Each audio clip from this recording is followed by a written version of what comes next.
Isang makulay at makabuluhang selebrasyon ang nasaksihan sa ginanap na moving up ceremony ng 45 mag-aaral na matagumpay na nagtapos sa kanilang early childhood education mula sa pre-kindergarten 1 at pre-kindergarten 2 ng PNP Child Development Center na may temang Batang PNP CDC, handa ng mamuno, may kakayahan at pusong makatao. Nito lamang ika-26 ng Marso taong kasalukuyan sa Bulwagang Lapu-Lapu, Camp Brigadier General Rafael T. Crame, Quezon City.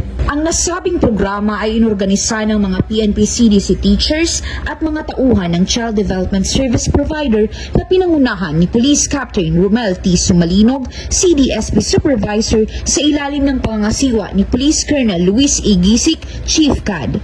Dinaluhan din ng nabanggit na aktibidad ni Police Brigadier General Vina H. Guzman, Director PICA-G, Mrs. Mary Rose O. Nartates, National Advisor OLC Foundation Incorporated bilang Guest of Honor and Speaker, PNP OLC Foundation Incorporated, Mrs. Lailani S. Alba, National President, at Mrs. Mary Jun T. Lucas, National Vice President, at Ms. Nazea Luis Espina, ECCD Focal Person. Kasama rin sa naturang aktibidad ang mga personahe ng Family, Juvenile and Gender and Development Division ng Directorate for Police Community Relations sa pangunguna ni Police Colonel Nieves D. de la Peña, Chief FJ God. Bago magsimulang nasabing aktibidad ay nagkaroon ng misa pasasalamat at blessing ng VIP Lounge sa pangunguna ni Reverend Father Police Captain Johnson S. Guevara mula sa Chaplain Service.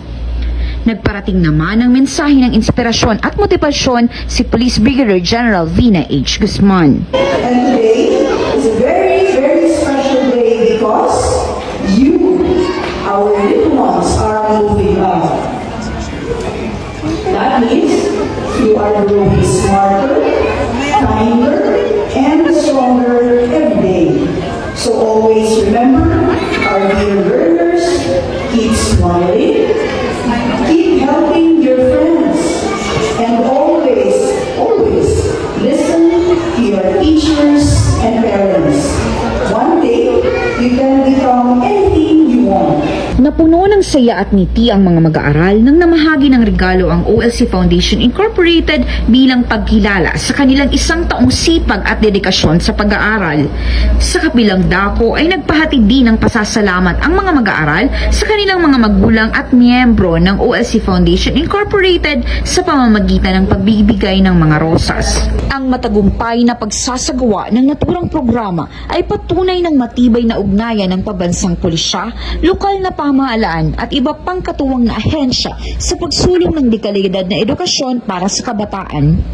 Ang araw na ito ay nagsilbing paalala na ang bawat maliit na hakbang ng isang bata ay isang malaking ambag sa kinabukasan ng bayan. Mula dito sa Campo Crame, ako ang inyong PNN correspondent, Patrolwoman Jera de Luterte, alagad ng batas, tagataguyod ng Balitang Pulis.